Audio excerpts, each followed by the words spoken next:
Welcome to SmithWeekly Discussions, an occasional program for our readers and listeners of SmithWeekly Research.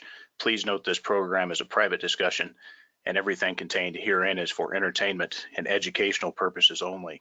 With that, we hope you're in a comfortable position, along with your favorite beverage, to enjoy the discussion.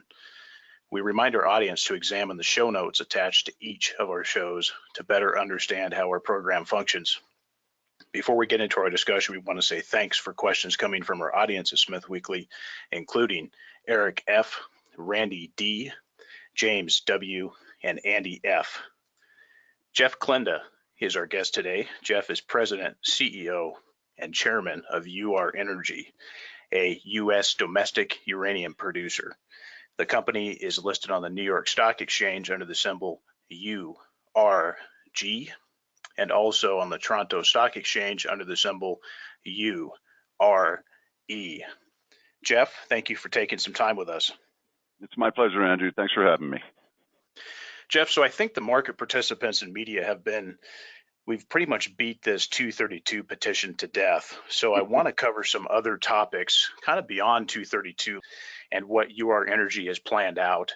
But first, tell us briefly about UR Energy and what you've put together and what this company offers.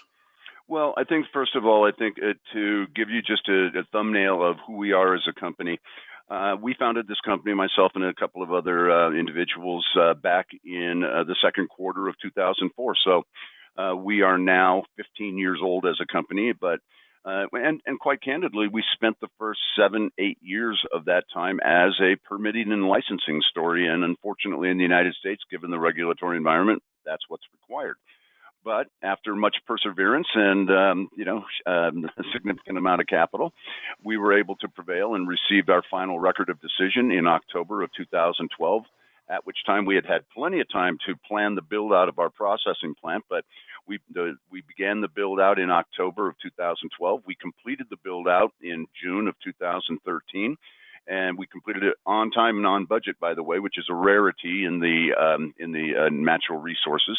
And we spent the next couple of months in commissioning and officially started production in August of 2013. So now here we are in July of 2019. And we are approaching our 6th year of production. And so during that time, we've produced 2.75 million pounds of yellow cake. At the present time, of course, because we are awaiting the outcome of our Section 232 petition, we have controlled our production at what we consider to be market appropriate levels. But one of the things that we are very proud of is that we have emerged as the lowest cost producer across all publicly traded companies globally, and I do mean globally. The only couple of projects that I believe are producing at a lower cost than we are a couple of projects in Kazakhstan, and there's a reason for that, and that was also the reason for the Section 232 petition, because that's an uneven playing field. Those are state-owned enterprises, and we'll get into that a bit later. But the other thing that I think that differentiates us as a company is that in 2010 and 2011, we began putting in contracts, long-term contracts for offtakes for the company. We were very confident in our abilities to produce. And so consequently, we put our first contract in place in 2010. Now, everybody knows that we had a massive occurrence take place on March 11th of 2011, and that was the flooding of the Fukushima Daiichi plants on the Japanese coast. 20,000 lives were lost in Japan, none as a result of the damage to the facilities there, but it caused them to shut down not only those 6 reactors, but every other reactor in the country. And of course, that put the uranium industry in a tailspin because of excess inventories and lack of consumption. But one of the things that we're most proud of is that, and people don't remember this, is that actually uranium prices stayed quite high at the $55 to nearly $60 range for more than a year after Fukushima.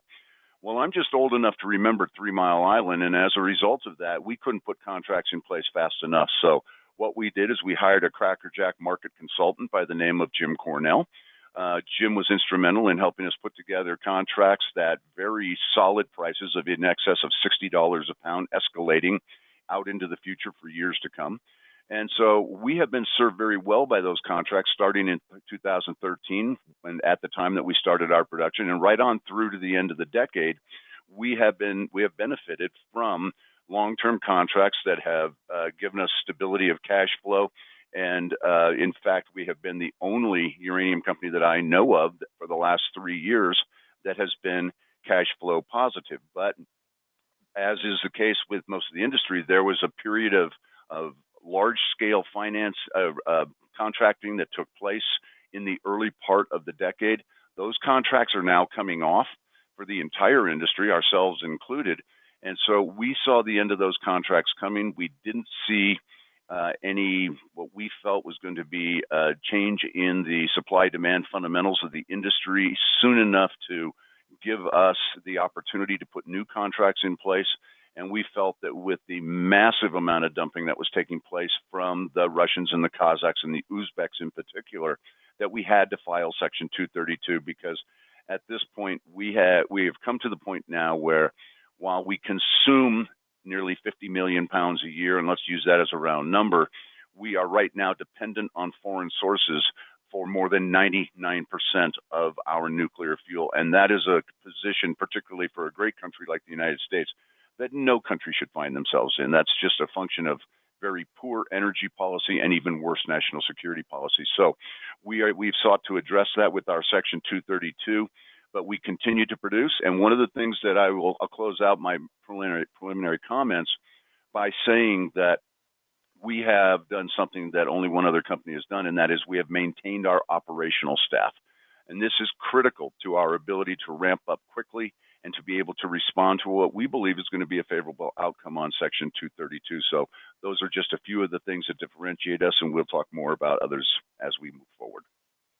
Jeff, I want to know how you approach and view the issues behind G&A expenses and capital structure preservation and cost control.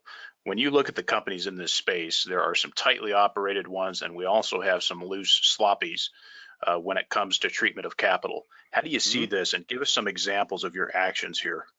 Well, I'll tell you what, when you're talking about tight control, I'm the tightest. There's absolutely no question about that. And one of the reasons is that I am the largest individual shareholder in my company, but I have bought and paid for every one of those shares. I've got about $3.5 million of my own money in this company. I have participated in most of the financings we have done, and to preserve my market share in the company, but mainly because I'm a firm believer in eating my own cooking. I don't expect other people to invest in my stock if I'm not willing to do it myself. But with respect to our operations, our G&A expenses, and the preservation of capital, these are all things that are uppermost in our minds. Our staff has been trained. They're all like-minded. We're all quite conservative fiscally when it comes to the company. And so we have done everything we can to make sure that we operate on a very tight budget. We don't waste money.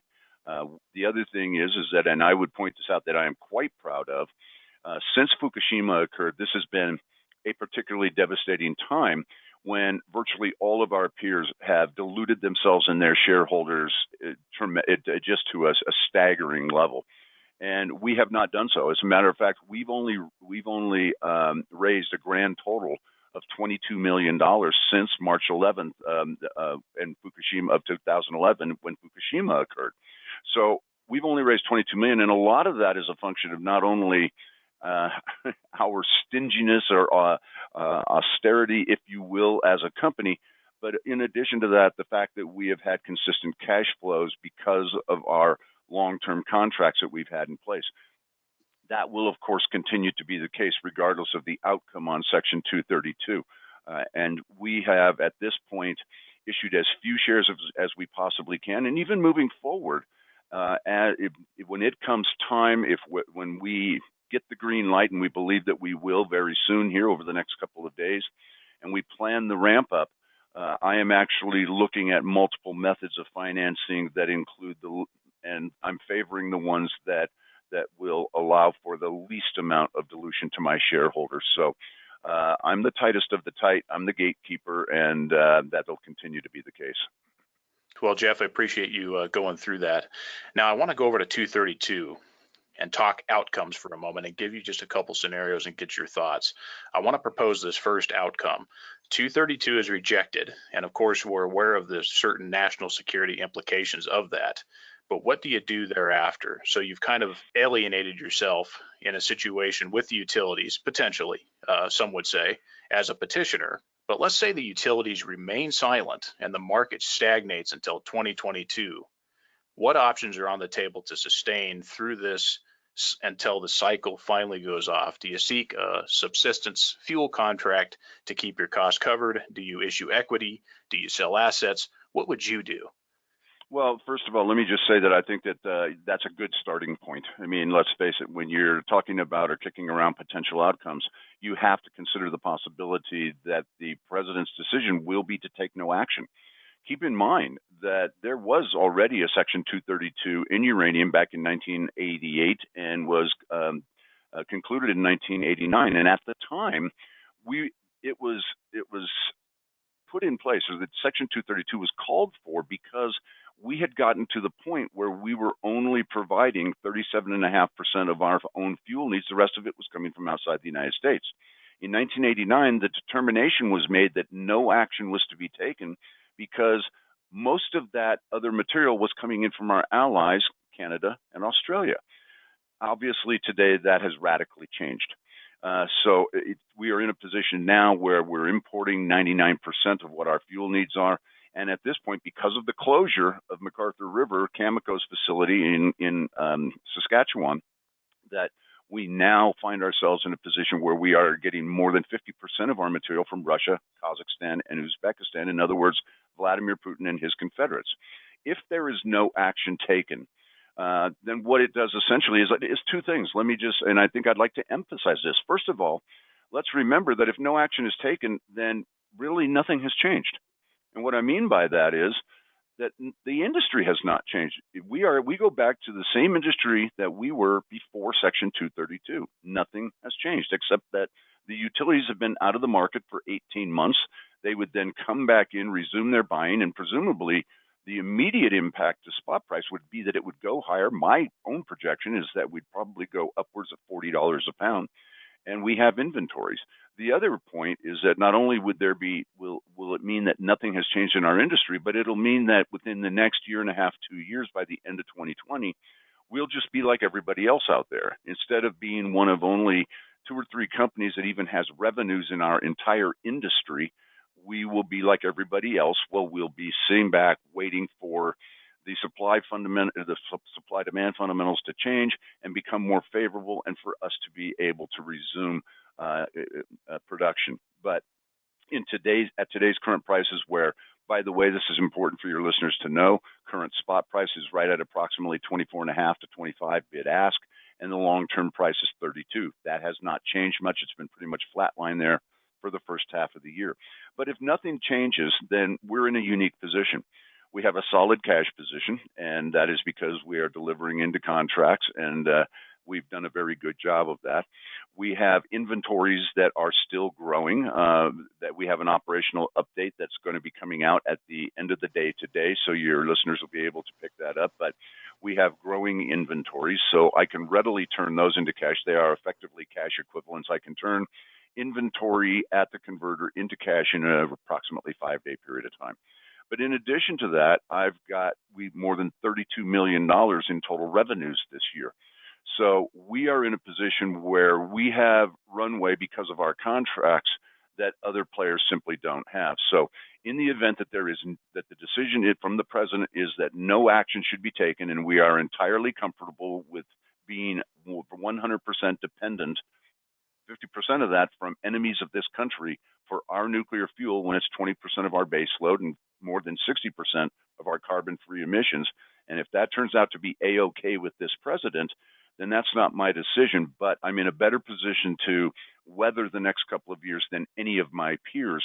And yes, we would find ourselves in a position where we would be out of cash by the end of next year, so call it 18 months from now.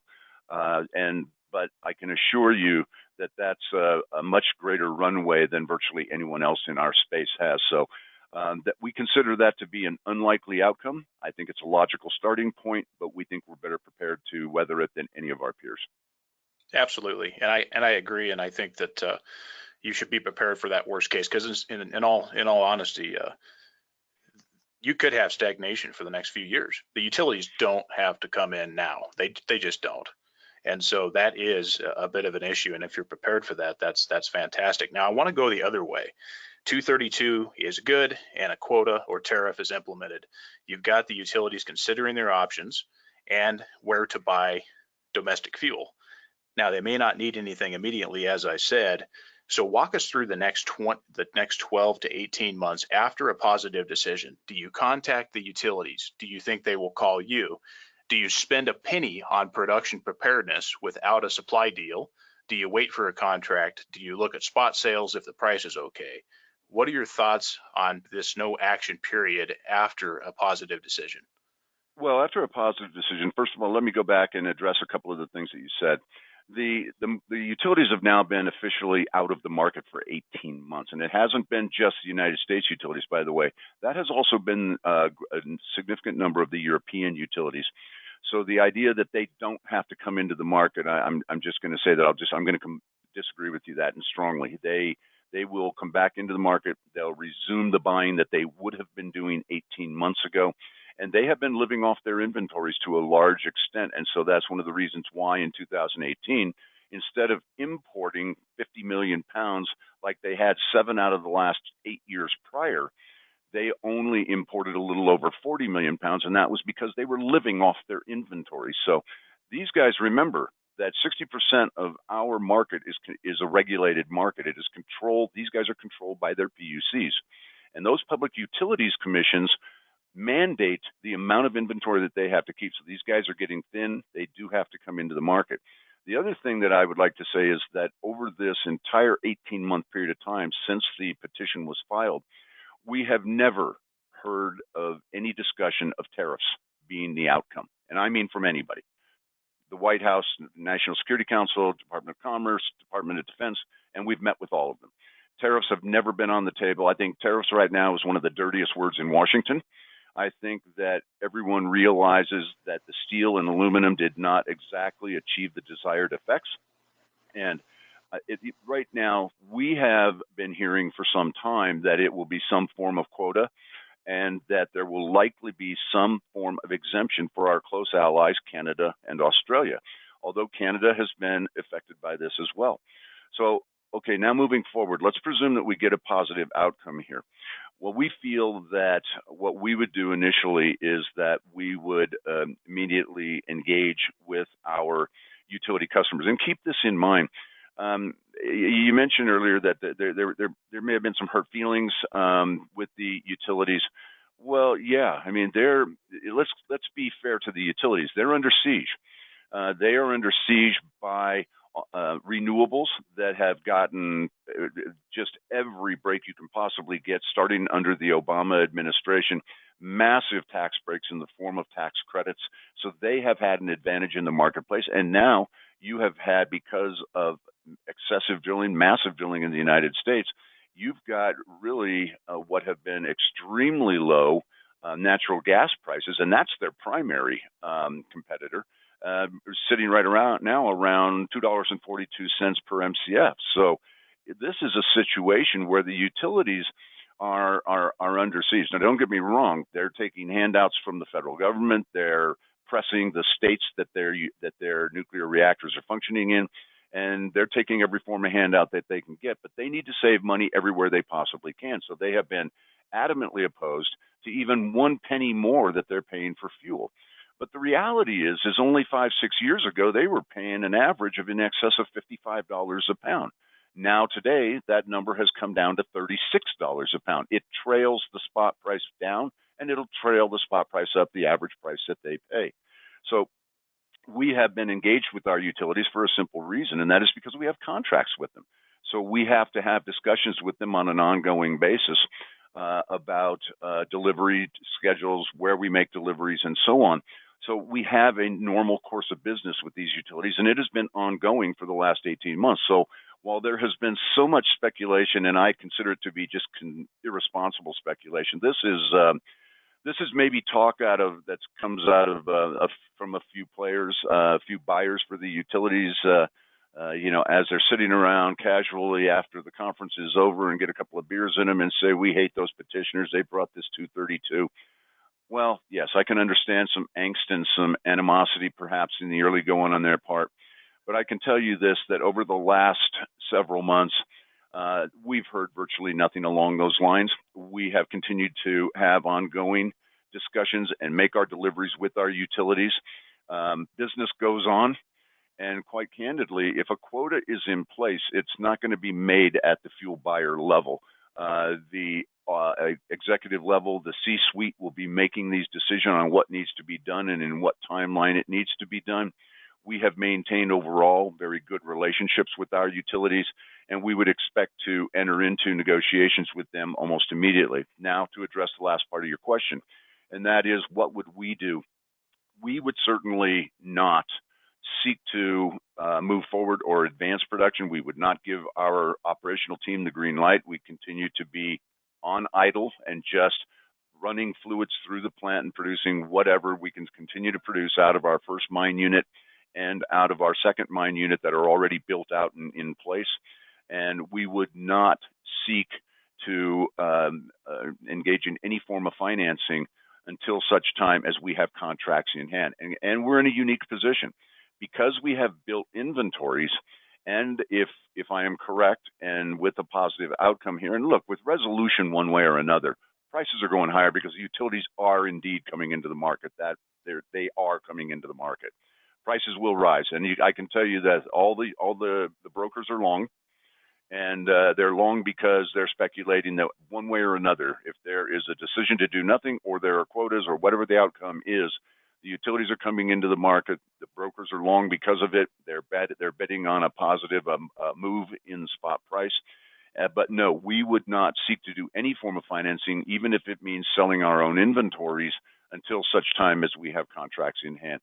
If there's no decision, obviously we're selling because we're just padding the coffers, making sure that the treasury is healthy and that we have that runway that I was talking about, and then we can continue to make our deliveries through the end of the year. But we are anticipating that there will be quotas. We would be entering into negotiations with our utilities as quickly as possible.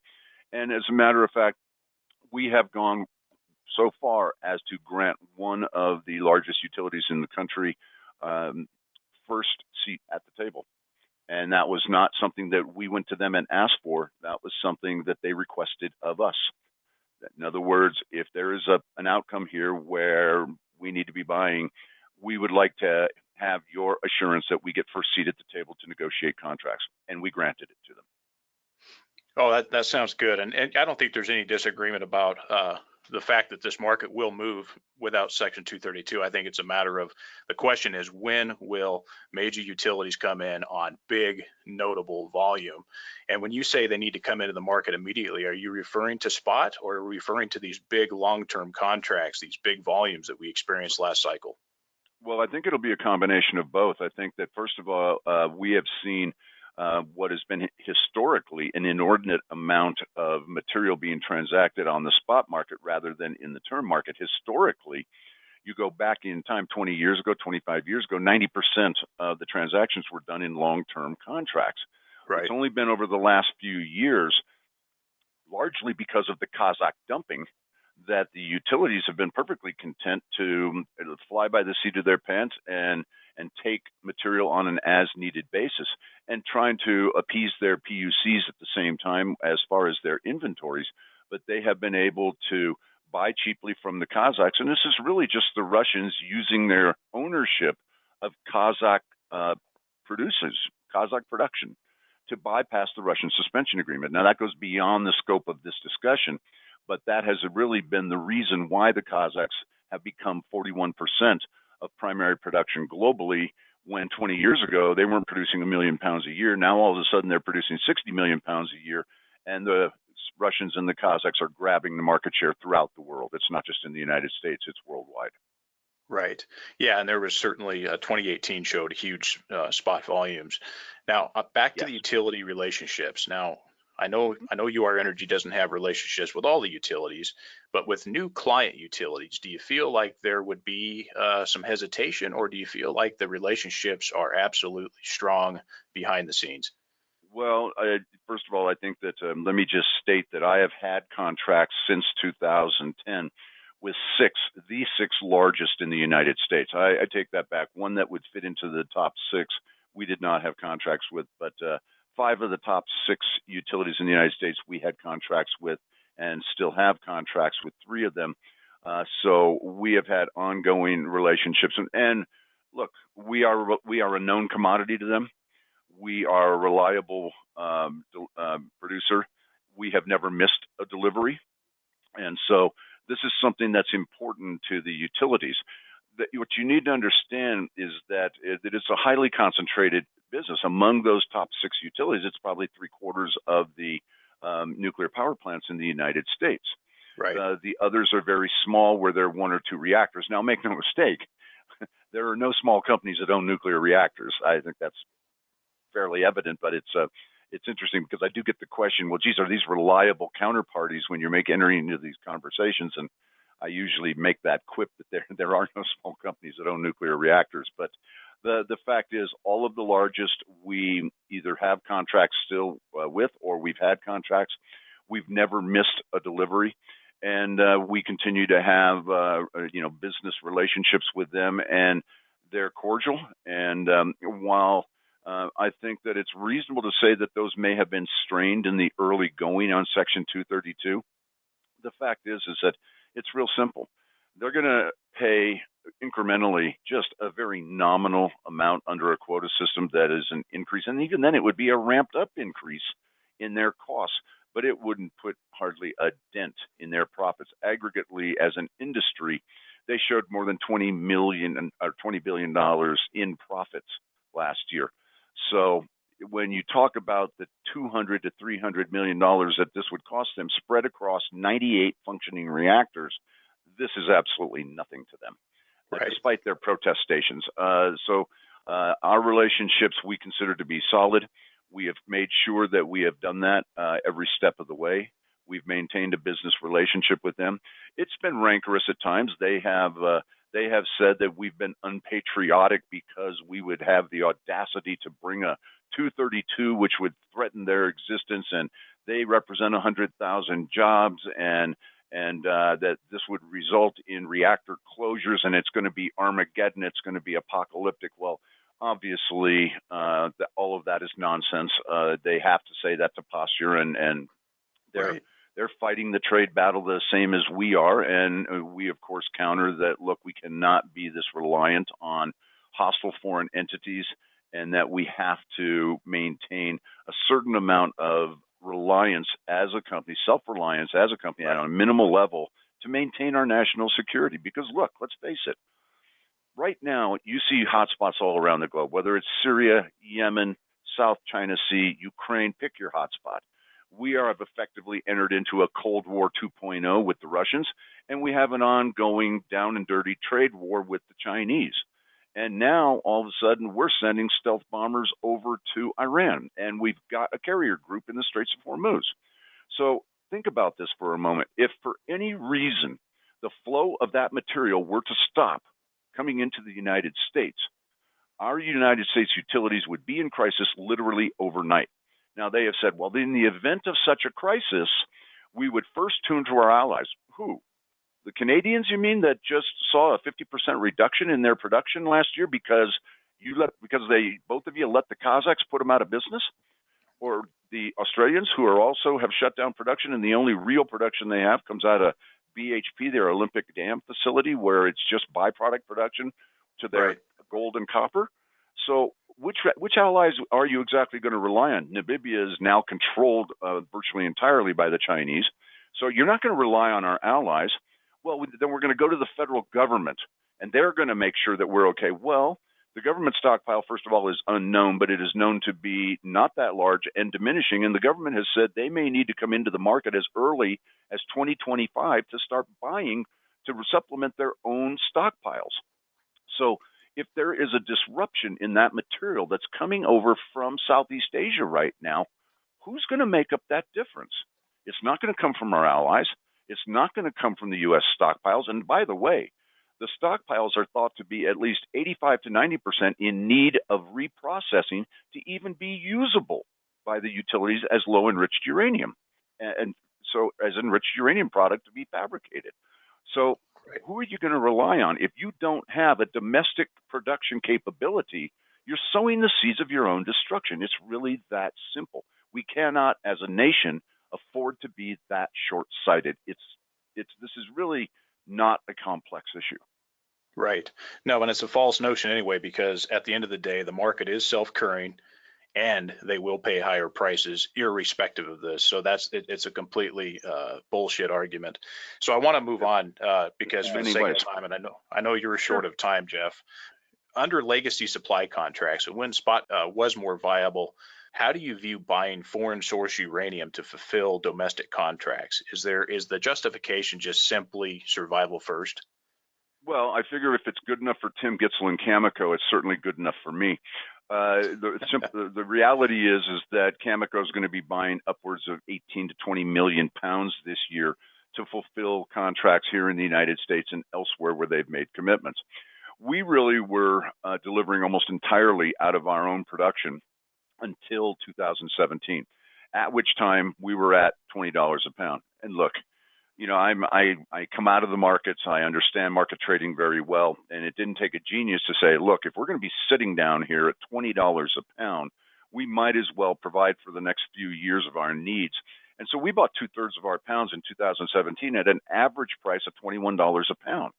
Well, I was delivering into $49 contracts, so I was scraping a $28 margin in a $20, $21 spot market. The following year in 2018, because we bought out on the forward curve, our prices went up a little bit, but we bought 100% of our pounds in the marketplace last year in 2018 at an average price of $24 a pound, once again delivering into $49 Right. contracts, so we scraped a $25 margin.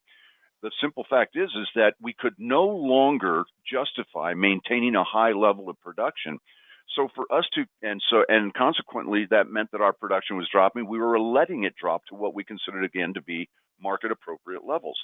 So since that was the case, it put us in a position where we would have been foolish to continue to produce at a higher level of production, consuming our own in-ground resource when I could buy it for less in the marketplace and deliver into our Correct. contracts.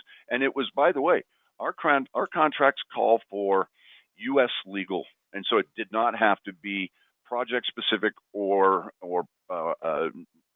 company specific production. It only had to be U.S. legal, and we have consistently delivered Canadian or Australian production. In one case, we delivered Uzbek production. To the best of my knowledge, we have never delivered Kazakh production or Russian production. So, and we would certainly try our best not to do so. But frankly, if I had to, if those are the pounds that are delivered to me through the remainder of this year or into next year, well, quite candidly, not to be snide or cynical about this, but I figure that the utilities have gotten used to a steady diet of that material over the last 7-8 years.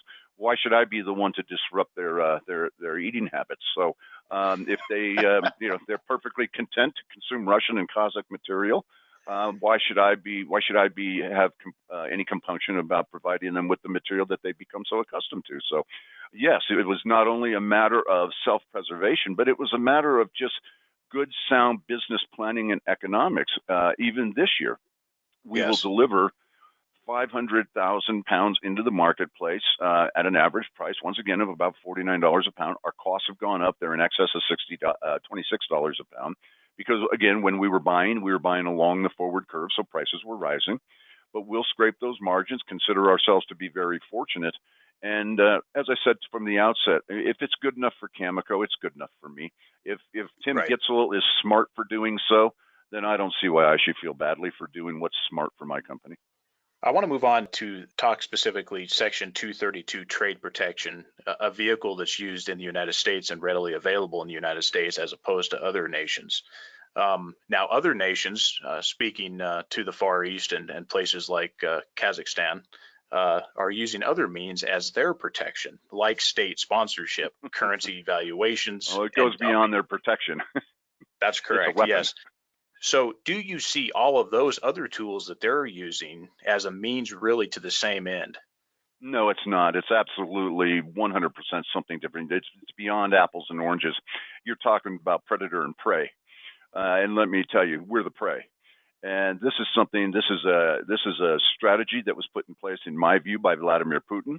It has been brilliantly conceived, brilliantly executed, and it has all been done while the West has been sleeping, and our utilities have been perfectly content to either be pawns in his chess game that we don't understand, or they've understood it and done it anyway because they feel as that though they're so put upon that they have to save every dollar they can.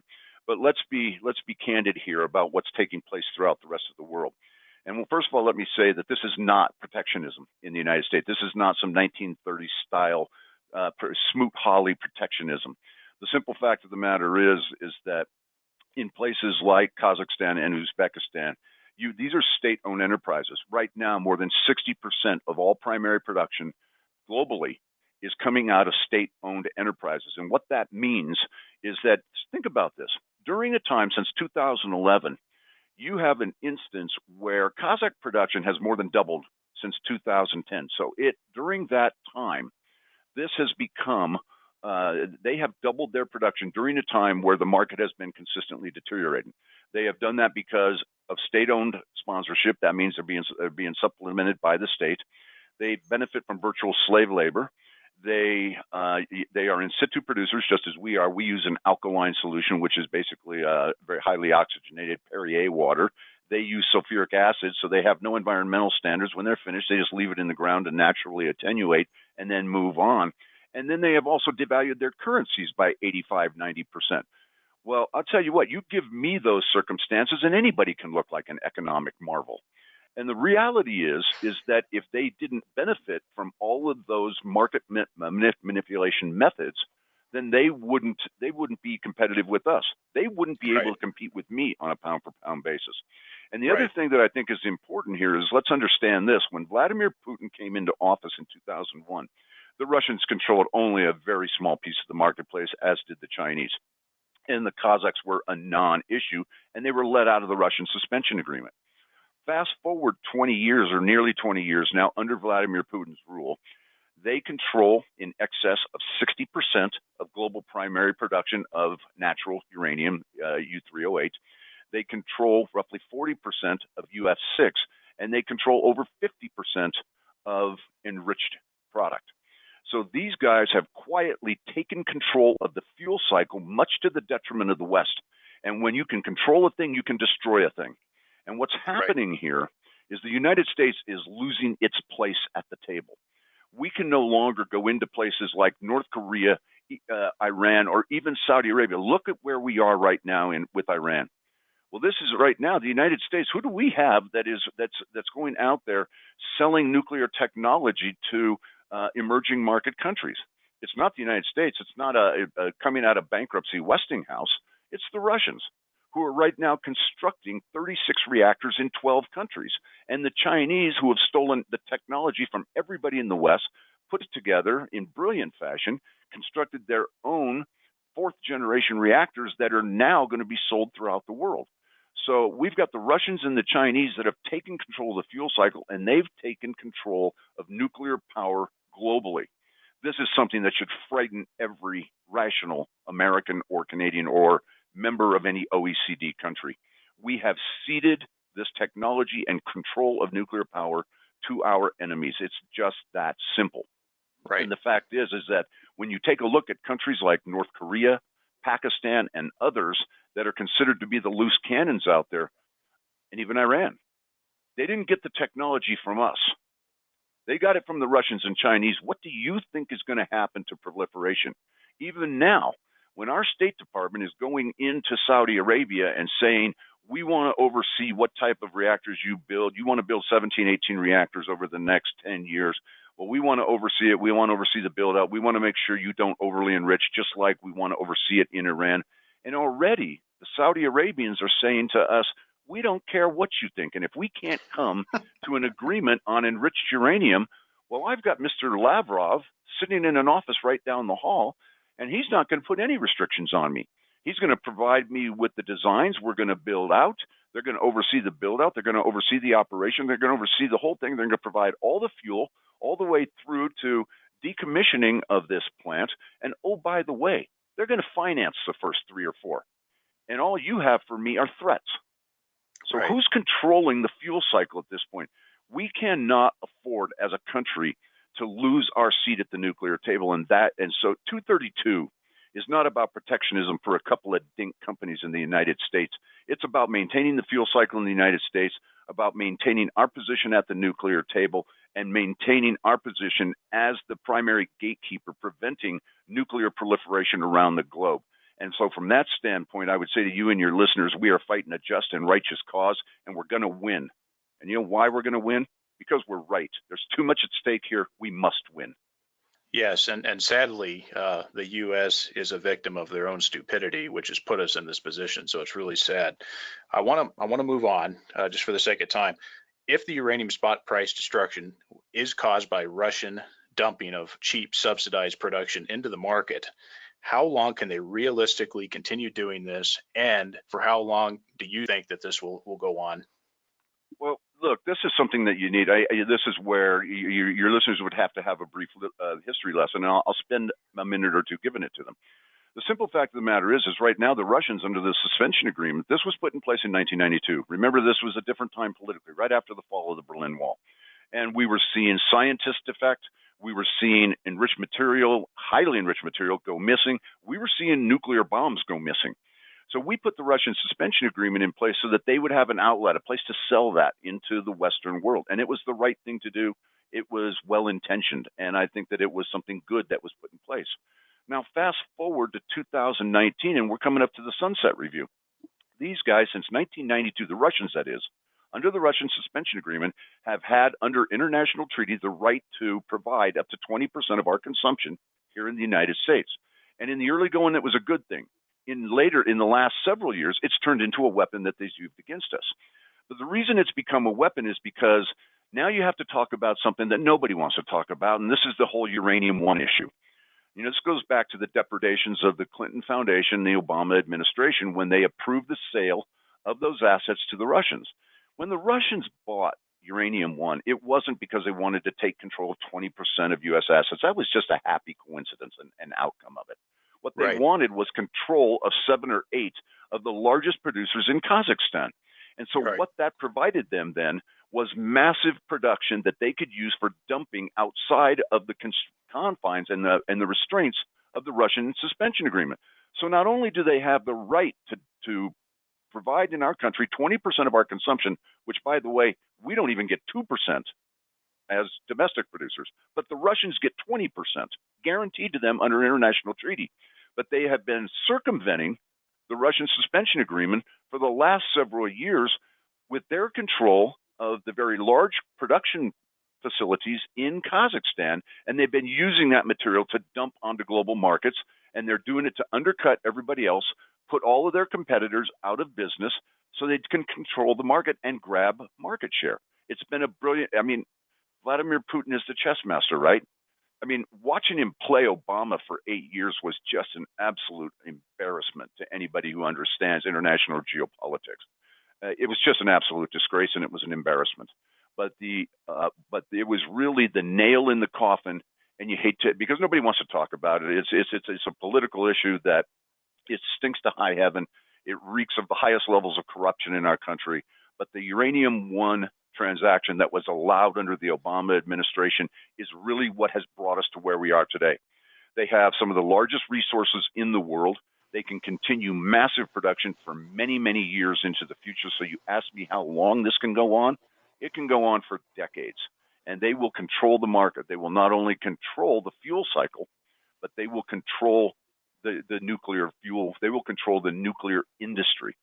And I say thank God for the small modular reactors and the micro reactors that we are leading the way in developing, because this is going to lead to a resurgence in the United States and ultimately I believe that everyone in the world will come to the point where they're going to realize the impracticality of building very large conventional nuclear power plants and instead strategically placing small modular reactors that actually are quite productive themselves in terms of the megawatts that they can produce, and the micro reactors, which can be deployed all around the globe, whether it's for military purposes, responding to crises, or whatever the case might be. But this is something where the market is changing. The danger of using nuclear is changing as the meltdown resistant fuels are now coming into existence. The market is changing and it needs to change, but that is something that takes place over time. And while that's taking place, we cannot allow Vladimir Putin to fulfill his plans and his strategy of taking control of the fuel cycle and taking control of the nuclear industry globally, because that is exactly what his plan has been. And quite candidly, I am very proud of being the fly in his ointment. Right. No, and it's like taking the Robert Kraft Super Bowl ring. uh, so no, it's absolutely fascinating. I want to move on for sake of time. If or as U.S. uranium production ramps at some point, which it will, what support businesses and industries, picks and shovels, if you will, might see a little bit of that growth coming off of that? Is there any supply chain evolution here that any specialized services supporting uranium mining in the U.S. as opposed to other extractive industries? Is there some you might mention or can think of? Well, certainly there's going to be a ramp up in manpower, but keep in mind that the primary form of production, both in the United States and elsewhere, right now, roughly 50% of all uranium that's produced is produced via in situ. And there's a reason for that. It's lower cost, it's more environmentally friendly, and there's three primary components that go into in situ production: electricity, manpower, and chemicals. And so, yes, there will be an increase in manpower, but most importantly, there we will preserve the intellectual capital that we're so in danger of losing right now, and we will expand it, and that is critically important. But obviously, there's a shortage of drill rigs, but that the drilling industry is going to benefit because it is a very drilling intensive industry. In addition to that, more chemicals will be used. I don't think enough to make a difference in those industries to where there are companies I would point to that I would say would benefit directly. But right. The primary benefit of this is that we do not lose the fuel cycle in the United States. Look, there's four components to the fuel cycle: uranium production, conversion, enrichment, and fabrication. Already here in the United States, there's only two of us left that are producing. Those are the co-petitioners. So when the utilities go to look at and they have a quota to fill, who are you going to go to? The guys that haven't even built out a plant yet but purport to be a uranium producer, or the guys that have been on standby for 7 years and don't even have the manpower and never produced much even when they were in production? No, you're going to go to the two guys that are ready to ramp up. You're either going to be a ramp up story or you're going to be a build out story. We're a ramp up story, as is our co-petitioner. So right. I think that really, to answer your question, I can't point to other industries that I think are going to benefit tremendously from this. The main beneficiary of this is going to be the preservation of the fuel cycle, the preservation of self-reliance and our own ability to preserve the fuel cycle in the United States and be self-reliant and not dependent on other countries, particularly those that are hostile to the United States and to the West, and maintaining our seat at the table, which is so critical to nuclear proliferation, because there's already too many countries that have nuclear weapons. And if this is ceded to the Russians and the Chinese, in 10 years, you can double that number. Jeff, what is the end strategy for UR Energy? Do you want to build out this into a long-term producer, which really seems to be the direction, or would you look for a sell-off, or are you open to both?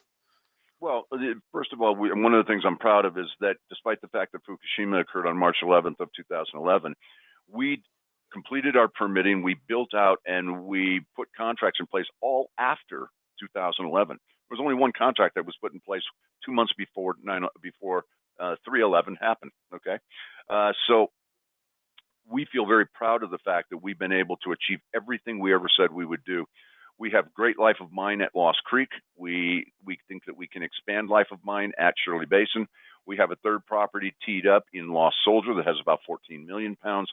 and we have others that would be development properties for us. So we intend to be around for a long time, and it has always been our primary objective to be a provider to the United States utilities. We've never sold a pound overseas, even though we've had the ability to do that. I have a very firm conviction that we will never sell a pound that I believe can be weaponized. And so we will not sell pounds outside of the United States. We intend to be a provider to the nuclear power plants here in the United States. We're the largest market in the world. That should be ample for us. But we intend to be a long-term player. We will continue to develop new projects and bring them online as we have the ability to. But it starts with contracts. We have to have the contracts to sustain ourselves, not just us, but other players in the industry. But the one advantage that I have is that I am the lowest cost producer in the United States, and that means I'm lower cost than even Cameco. But in addition to that, one of the things that nobody's looking at right now that's so critical is what's going to be the cost, the CapEx to ramp up. I believe that I can ramp up at a lower cost, a CapEx, about $15 million at Lost Creek, another 24, 25 million at Shirley Basin. So 40 million for me to get to, let's say, a benchmark of 2 million pounds a year. Let's call that the benchmark that everybody wants to try and get to in the United States. I don't know of any company that can do it faster or at lower costs than I can. So that's my advantage in the marketplace. And that means that I can do it faster, lower cost, and with less dilution to my shareholders. So we are in a unique position, and we intend to be around for a long time. It was regrettable, and it is regrettable in my view, that we had to bring Section 232 and really bring this thing to a head. But we have put it in the national dialogue. I make no apologies for the fact that it had to be done this way. If there was any other way, look, everybody's running out of contracts. Do you think that if Cameco still had long-term, large-scale contracts, that they would have shut down McArthur River, the single largest producer in the world, and lay off nearly 1,000 people? They would not have done that. But this is exactly the consequence of allowing the Russians and the Kazakhs to execute their strategy against the West. So we did what we had to do within an administration that we felt was favorable to our industry for the first time in many, many years. And so we took action, and no apologies for that. I think that at the end of the day, when it comes down to it, business will be done. The utilities will see this as a business matter. Look, they're risk averse. They're conservative. They hate uncertainty. Well, so do we. And the fact is that however this comes down, and I believe that the result will be quotas, I believe that they'll look at it and say, look, who are the known commodities? Who are the guys that we know can actually produce? Because they're going to want to satisfy their quota, call it a day, and put it behind them.